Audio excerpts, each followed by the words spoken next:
So I've been very interested in sort of this luxurification of wellness. So today we're going to talk about some of the more luxury aspects of wellness and how you can create that yourself in your own life. Welcome back to Wellness Fixes the Pod. I'm your host, Dr. Kelsey Vick, a board certified orthopedic doctor of physical therapy and a pelvic floor physical therapist. And if you guys are following things in the same realm that I am in this health and wellness sphere, you've probably noticed how a lot of the luxury brands are coming out with fitness equipment, luxury activewear.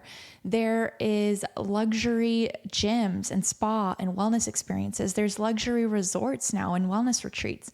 And it's just super interesting to me how something like health and wellness can be luxurified and something that I don't know, I see all of these like luxury wellness retreats and I'm like, wow, how amazing, how wonderful. When in reality, all they're doing is just slowing down their pace of life in another location besides their home. So I wanted to talk about some of the trends that I've been noticing, but then also how to luxurify your own health and wellness routine in your own home for like a tenth of the cost. So that's what we're going to dive into today. But before we do, I want to mention a book that I've read before called Exercised. And I think I've referred to this book a lot because it was hysterical to me and helped change my mind and approach to health and wellness a little bit, where I believe it was an anthropologist, a human physiologist / anthropologist who was researching hunter-gatherer societies and hunter-gatherer societies like way back when, but then also current hunter-gatherer societies today. And unfortunately, there's a lot of people who are interested in how hunter-gatherer societies lived back then.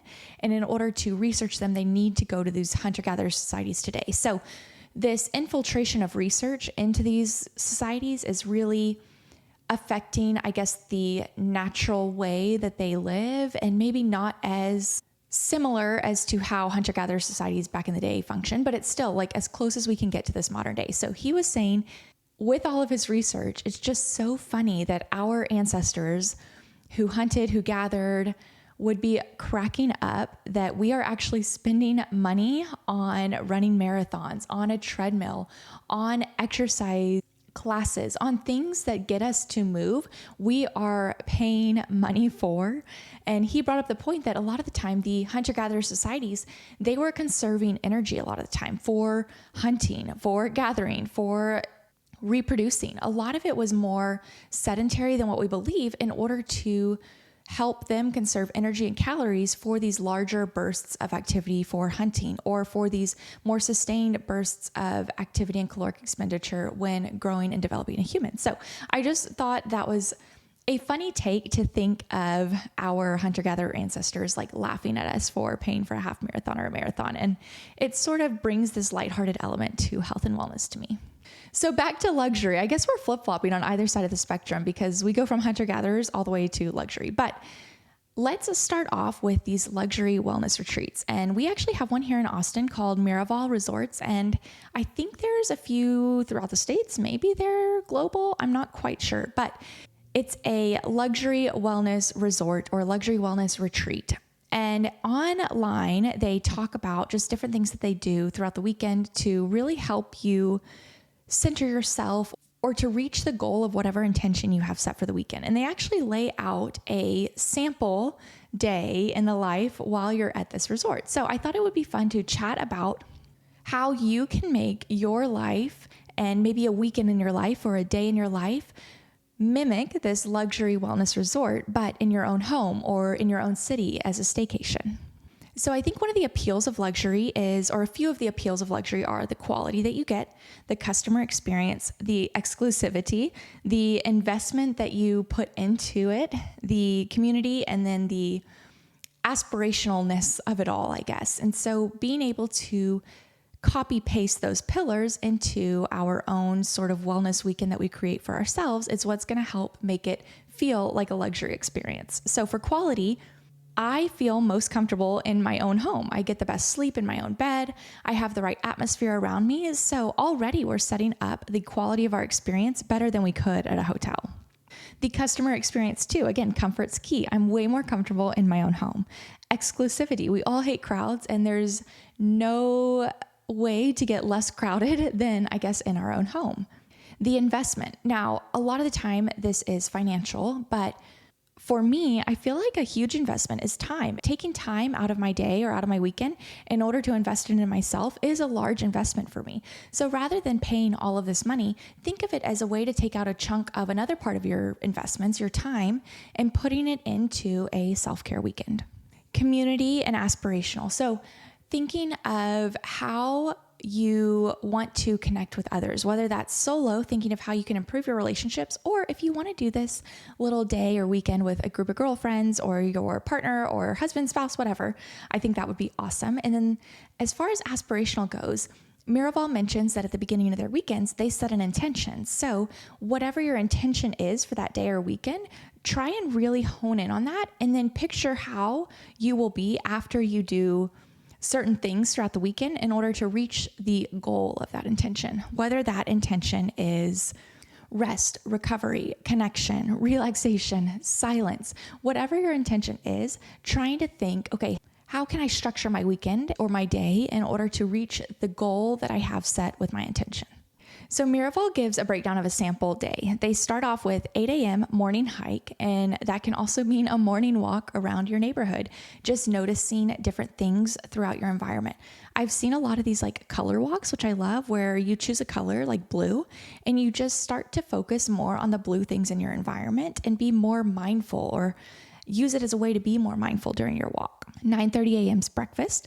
10:30 is a challenge course, which can also mean a workout that you're super excited about. 12:30 lunch. 2 p.m. a yoga flow. 3 p.m. your favorite specialty grocery store for farm fresh ingredients. 5 p.m. a mocktail cocktail making class, and you can even like YouTube a class. 7 p.m. dinner, and then 9 p.m. sound bath or non-sleep deep rest meditation. So creating this whole day, or thinking about ways to sprinkle in some of your favorite things. Other ideas I have are farmers market. You can actually invest money into a massage or a spa day, skincare, Kindles, anything to calm down, relax, recover, take some time, take some breaks, build in breaks throughout the day in order to give your body time to rest, recover, refocus, and really be more mindful about where your body is. So since it's the summer, I love this idea as a way to end out the summer on this sort of like day of wellness or weekend of wellness, where you can create your own wellness retreat with some friends as accountability partners, or just friends to do it with, or as a way to just like refocus after the summer before the fall starts to pick up pace a little bit. There's also luxury athletic wear, and I'm talking more like beyond the Lululemon and Aloes of the world. There is an athletic wear and then also gym equipment. Gucci has partnered with Oura Ring before. We have the Hermes leather band with the Apple Watch. We have the Celine gym equipment with like a leather wrapped kettlebell. There's all sorts of ways that luxury and high-end stores are partnering with health and wellness. And I've always been a proponent of like look good, feel good. I always wear jewelry during my workouts. I do like usually put on a light thing of makeup, perfume. I don't know. It makes me show up better in my workout if I look and feel put together. So ways to, I guess, luxurify your activewear and your exercise. For activewear, you can get a matching or monochromatic set. Jewelry, of course, light makeup. I also love the like double layered sports bra look right now. I haven't found some that work for my own wardrobe, but I do love that look. Again, perfume, just things to, I guess, make your workout a little bit more elevated. This also helps if you have low motivation. If you picture yourself as showing up to your favorite class, even if it is an at-home workout, and putting on your favorite set, putting on jewelry, your favorite perfume, a little light makeup, I don't know, something about that helps. For skincare, I say like make your everyday experience elevated. So rather than being like, oh, I got to do my like vitamin C, my retinol, my moisturizer, like whatever, my eye patches, try and make it an experience. Turn on some calming music, light a candle, and spend time on this part of your routine during the day. For elevating your sleep, again, luxurifying your sleep, make it a routine, make it a wind down routine. Mouth tape, a silk pillowcase, comfy bedding, hatch alarm if you have one, which I still do not yet, but I know having the sun rise and set with the hatch alarm a little bit can help luxurify the current routine, and then lighting a candle. And then for nutrition, maybe plate your meals on a fancy plate or a fun way, where maybe you're used to just throwing things on the plate and eating it right away. Maybe make it more of an experience and something that if you got it at a restaurant, you'd want to photograph it. And then the last thing, luxury gym memberships. And I think of the Equinoxes, the Tracy Andersons, the Forma Pilates, the Barry's boot camps of the world, where there is a premium cost for sometimes a premium experience, sometimes not, but that's a topic for another day. But they usually do have premium experiences built into the membership where there's exclusivity. There might be higher end post shower, like a Dyson Airwrap in the gym after the workout. There's all sorts of ways that they try and build in value to that exercise class. So some of the most luxury things about a workout to me are their ability to coach me through this warm up and cool down that really does set my body up for success. So if you're like me and sometimes rush through your warm ups and cool downs, maybe take it a little bit slower. That's a way to just build in that sort of higher end experience into your own workout at home by actually giving your body the time to warm up and cool down.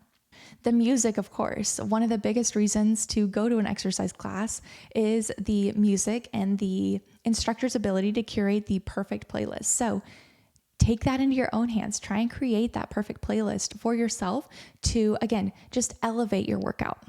I say create a vibe entering and exiting your workout through the warm up, through the cool down with the music. Make it an experience just like we all love the experience of going to our favorite exercise class. And then, as I mentioned, a lot of gyms have quality equipment for after the workout or before the workout, whether that's like toning pads or the Dyson Airwrap or just higher end shower equipment. So mimic that in your own home or with your own routine. Use your favorite bar of soap. Use a shower bomb where it does the scent or the eucalyptus. Use your favorite shampoo, conditioner. Spend time on your blowout after. Whatever it is, just to, I guess, put more time and effort into your exercise and wellness routine. And I understand this can't be done daily or even weekly, but some of the time it is nice to make our current routines a little bit more high-end quality or feel like a luxury experience without actually having the luxury price tag. So this was a fun little thought experiment for me based on some of the trends that I've seen of different luxury brands creating wellness experiences or equipment, trying to ease their way into the luxury space. So I hope this gave you a few ideas, especially as we start to come to the close of summer, enter fall.